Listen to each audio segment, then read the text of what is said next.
Hello, SRVDA community. I hope you are doing well and continuing to grow and thrive in these unusual times.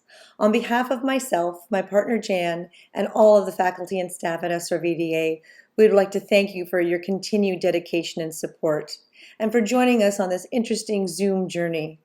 Through it, we see your dancers, we connect with them, and we reciprocate. And it's so wonderful to be part of their growth still. It means the world to us. So thank you very much. Today I'm going to talk a little bit about going forward. What is SRVDA going to do in summer and fall and beyond?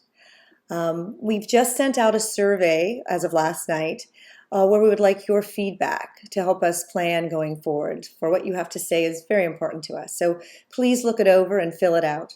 Also included in the email with the survey is a basic safety precautionary health guideline that we're going to follow. We've been looking at everything that has been sent out by the health department, by schools, and beyond to base our decisions on. My husband is also a firefighter and has worked in emergency services for a number of years and has a lot of colleagues that we have connected with to find out the best way to go forward as well. So we're basing our decisions on several pieces of information on how best to proceed. Let's see, what we need to talk about today are summer classes, fall classes, shows, and companies a bit, okay? So starting off with summer classes, since that's what's happening at the moment, just about, we're going to keep our virtual schedule and do our classes online with modifications in the company classes. Those will be kind of quieted down or phased out, and we'll pull new classes in their place.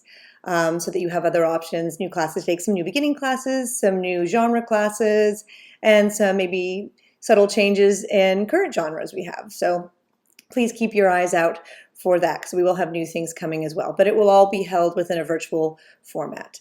The classes that we are looking at working and holding in the studio would be our camps and intensives.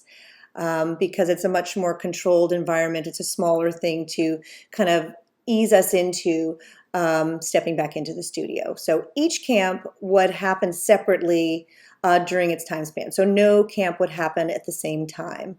That way we can keep the 8 to 10 dancers that we would bring into the camp kind of sequestered and safe. They would be with 1 to 2 lead instructors within the dance studio, and then we would bring in virtual instructors into that room. We, of course, are implementing safety procedures. My partner, Jan, has been working with a deep cleaning sanitation cleaning company to really thoroughly sanitize and clean all parts and areas of the studio. So before we even step back in the studio, we've done a thorough cleaning. So that's underway.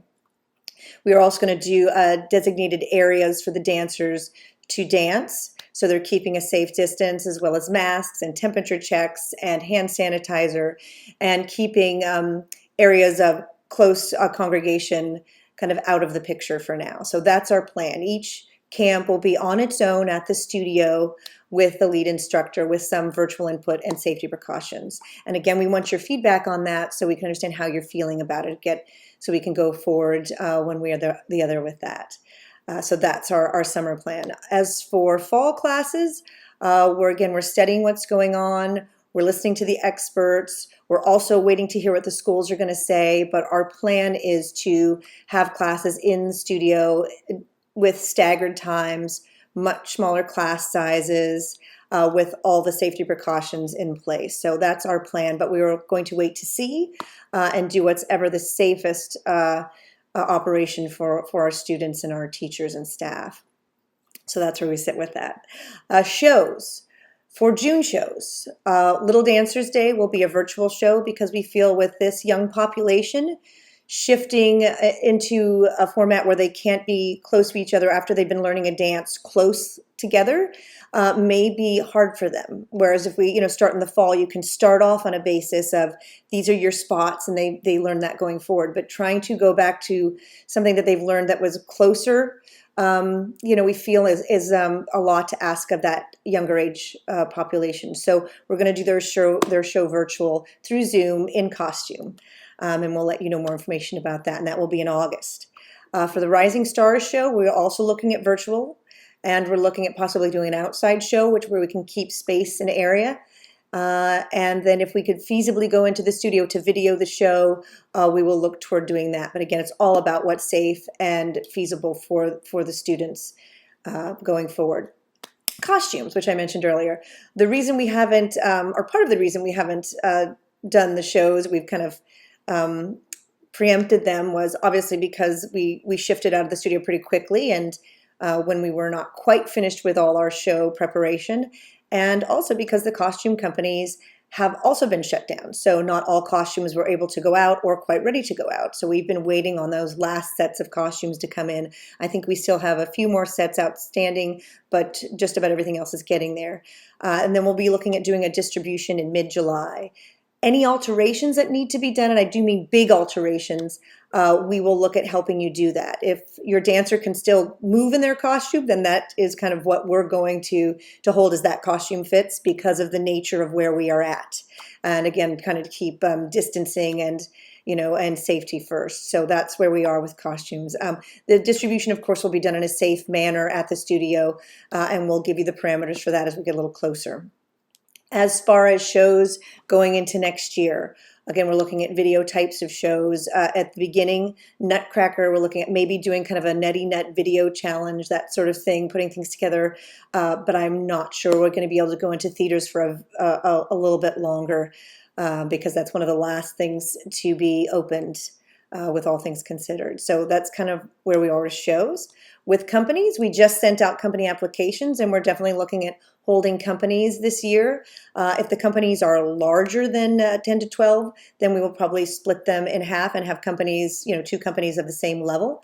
We'll look at developing stronger technique, a good sense of community and connection within the companies, because the companies and classes in general are about dance and technique and performing, but they're also about the connections and community, and it's an important thing to help build for the dancers' mental health and growth and as well.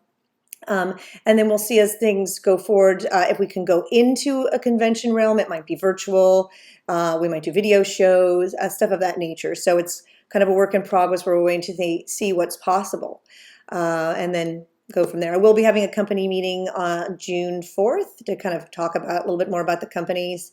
And again, applications have gone out. Sign up for that if you're interested, to the companies that you're eligible for, if you would like to do that.